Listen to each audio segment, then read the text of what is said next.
Di PHK sepihak tanpa pesangon security, KFC Ambon mengadu dirugikan perusahaan outsourcing. Seorang petugas keamanan bernama Justi Pati Hawean, 44 tahun, mengaku menjadi korban pemutusan hubungan kerja atau PHK sepihak tanpa hak normatif. Padahal ia telah mengabdi hampir 5 tahun sebagai security di gerai KFC Wailela, Rumah 3, Kecamatan Teluk Ambon, Kota Ambon. Kepada tribunambon.com, Pati Hawean menuturkan dirinya mulai bekerja sejak Maret 2021 sejak awal masuk kerja. Ia mengaku tidak pernah diberikan surat kontrak kerja secara resmi. Selama bekerja, Pati Hawean menerima upah sebesar 2,2 juta rupiah per bulan. Gajinya kemudian naik menjadi 2,3 juta rupiah pada 2023 dan kembali naik menjadi 2,5 juta rupiah pada 2025.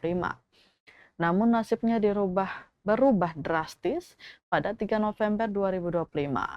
Ia diberhentikan secara sepihak oleh Vence Lopulalan selaku pimpinan PT Gemilan Berkat Usaha Tamarin, perusahaan yang menangani jasa keamanan dan parkiran di sejumlah gerai KFC di Kota Ambon. Tak hanya itu, Pati Hawean mengaku tidak menerima pesangon sepersen pun, meski telah mengabdi selama 4 tahun 8 bulan. Ia juga tidak mendapatkan uang penghargaan masa kerja maupun uang penggantian hak seperti cuti dan hak lainnya. Pati Hawean menyebut dirinya diberhentikan hanya karena dianggap tidak menjaga area parkiran.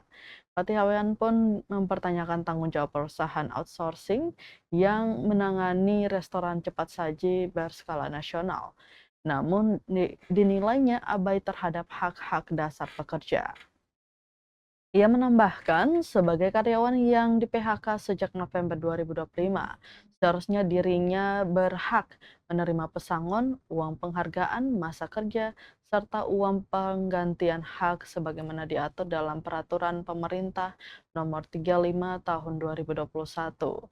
Aturan tersebut mengatur besaran kompensasi yang wajib dibayar perusahaan dengan nilai yang disesuaikan dengan masa kerja.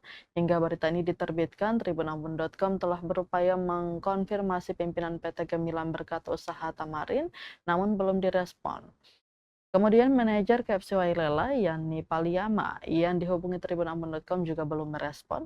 Bahkan saat didatangi di KFC Wailela, karyawannya mengatakan Paliyama masih sibuk Zoom meeting.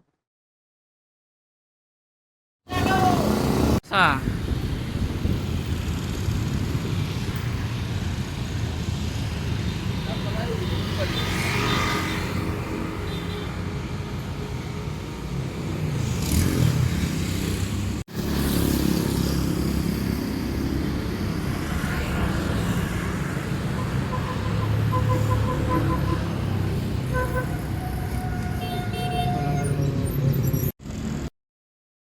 Download Tribun X sekarang, menghadirkan lokal menjadi Indonesia.